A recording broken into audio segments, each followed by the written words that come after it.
Buenas tardes, yo soy Karen Kronig.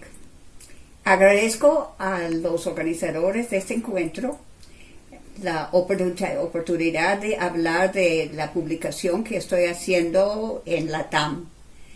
Publicar en esta revista ha sido para mí una experiencia grata y enriquecedora.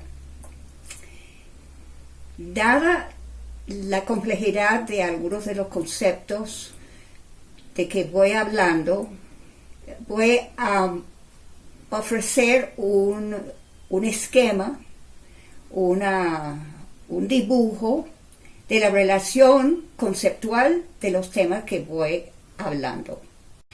Creo cumplir con las metas de este evento haciendo un breve recorrido de ciertos aspectos de mis actividades académicas para relacionarlas con los temas de mi artículo titulado Participation as an Ideal and as a Political Reality, en inglés, y en español, Participación como un ideal y como una realidad política, que saldrá en la próxima edición de la TAM.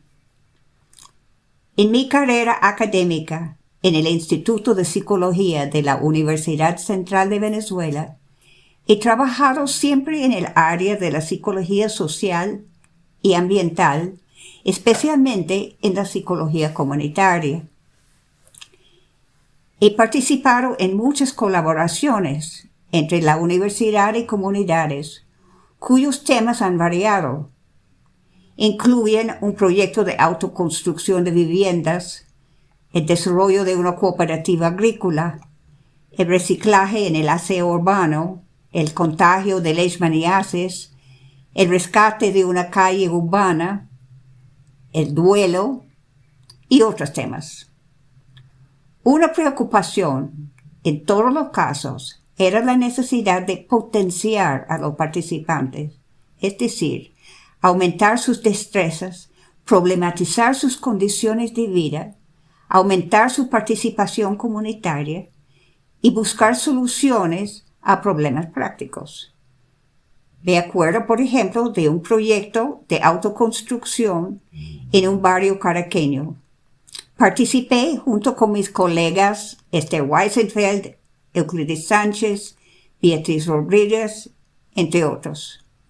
La meta principal era la construcción de viviendas para un grupo de personas que se había quedado sin hogar después de un deslizamiento de tierra.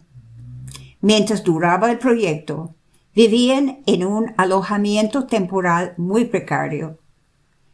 Este proyecto duró casi 8 años. Ocurrió algo que era frecuente en nuestras colaboraciones comunitarias. El problema principal era solo el punto visible de un conjunto de necesidades comunitarias. Para lograr el éxito del objetivo principal, tuvimos que trabajar con muchos otros temas, como la convivencia, técnicas de participación en reuniones, el machismo, la crianza de los niños y otras cosas. De hecho, los psicólogos no trabajábamos directamente con las destrezas relacionadas con la obra. Lo hacía un arquitecto, José Matamoros, de la Escuela de Arquitectura y sus alumnos. Nosotros nos ocupábamos de los temas psicosociales y culturales que eran importantes, aunque secundarios, para alcanzar la meta principal. Al final, lograron construir 23 módulos de vivienda de 4 niveles de altura cada uno en un terreno problemático, y la comunidad sigue hoy en día con el nombre de La Esperanza. En esta experiencia y otras, aprendí el valor de la cultura en la convivencia. Comencé a leer fuentes muy variadas sobre la autogestión. Es que quería entender cómo las comunidades pueden alcanzar suficiente concordia, comprensión mutua y tolerancia para el autogobierno. Para eso era importante entender que la participación incluye esquemas que permiten que todo el mundo tenga un papel en la toma de decisiones y en la realización de objetos viables. El debate abierto e inclusivo era la clave principal para lograr todo eso. No es que en las comunidades felices todos están de acuerdo sobre todo siempre. Más bien saben expresar y tolerar sus diferencias. En mi artículo que LATAM está publicando, reviso los recursos culturales que permiten que los grupos y los individuos cuestionen las estructuras de poder en que viven. Reviso principalmente lo que dijo el sociólogo George Simmel al respecto. Este autor nos ofrece una proposición sobre la subordinación política y las posibilidades de liberación. En su libro Sociología, Simmel habla de la relación recíproca que existe en casos de dominación. Por una parte, las personas dominadas no son enteramente víctimas del tirano. Él dice, algunos participan activamente en su propia dominación, pero aún ellos conservan una esfera de personal de espontaneidad. El individuo sometido a veces busca protección en una autoridad superior, pero por otro lado, la gente también resiste a este poder. Así, para Simmel, la obediencia y la oposición constituyen dos aspectos de la misma conducta. Simmel habla de una especie de doble personalidad sociológica. Las personas tienen múltiples lealtades y nadie es solo un ciudadano, ni solo un miembro de una iglesia, ni de una unidad económica. Siempre hay aspectos del individuo que parecen fuera de esas esferas. Puede suceder que, dadas esas divisiones, las semillas para derrocar a los tiranos se encuentran a menudo en la misma disparidad. Simmel enfatiza el poder de las raíces culturales para poder organizar en grupos de base, en comités, en escuelas y vecindades. Simmel incluso se refirió al burócrata o al empleado. Cuando el sujeto individual desaparece en una colectividad, puede haber abusos de poder, porque es difícil que la compasión y la bondad se manifiesten en situaciones de dominio. Pero las personas también tienen principios o un sentido de responsabilidad. E incluso, cuando se forman mayorías, puede haber minorías activas. Es decir, cuando las mayorías se forman mediante procesos de votación u otros mecanismos, las minorías pueden sobrevivir. Las personas también pueden estar subordinados a principios impersonales y objetivos. Esos principios pueden surgir del diálogo interno de los individuos y uno puede obedecerlos, como por ejemplo a un precepto religioso. En la obra de Simmel, esto se refiere a principios como el Estado de Derecho. Simmel dice que la lenta reelaboración de las normas sociales permite a las personas liberarse de sus primitivos soportes sociológicos. Las personas entonces comienzan a repensar sus necesidades y las maneras de satisfacerlas. Estas nuevas necesidades pueden ser emancipatorias.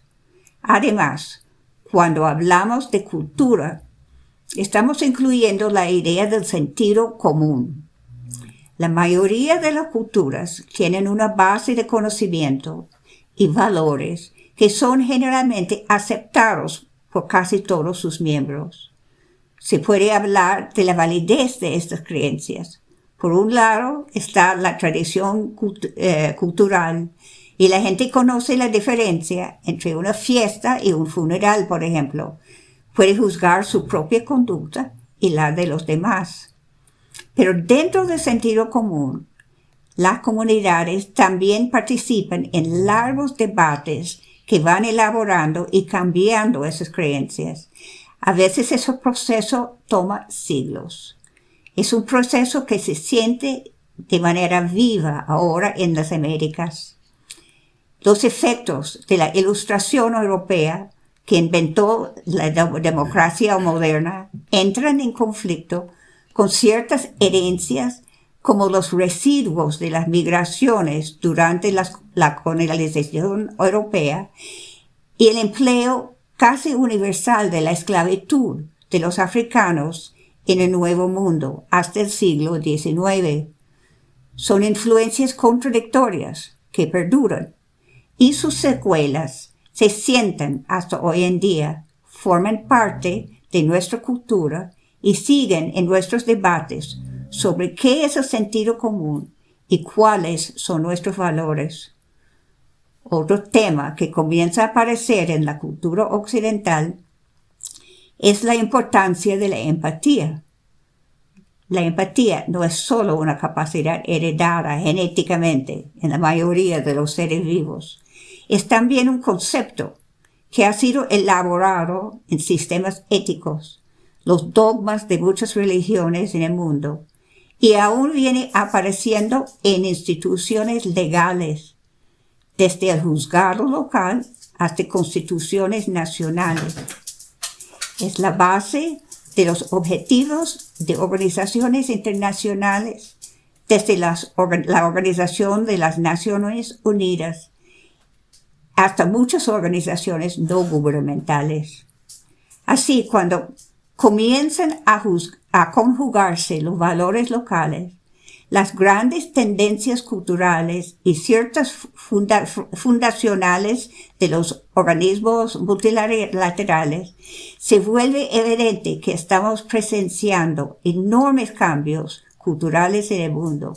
Está claro que estos cambios tienen sus oponentes y a veces es justamente en esta oposición variada que encontraremos las maneras de enfrentar a los viejos traumas formativos de la humanidad.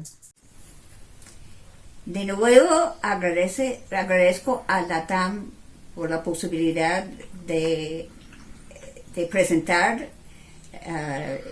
esta pequeña presentación y gracias.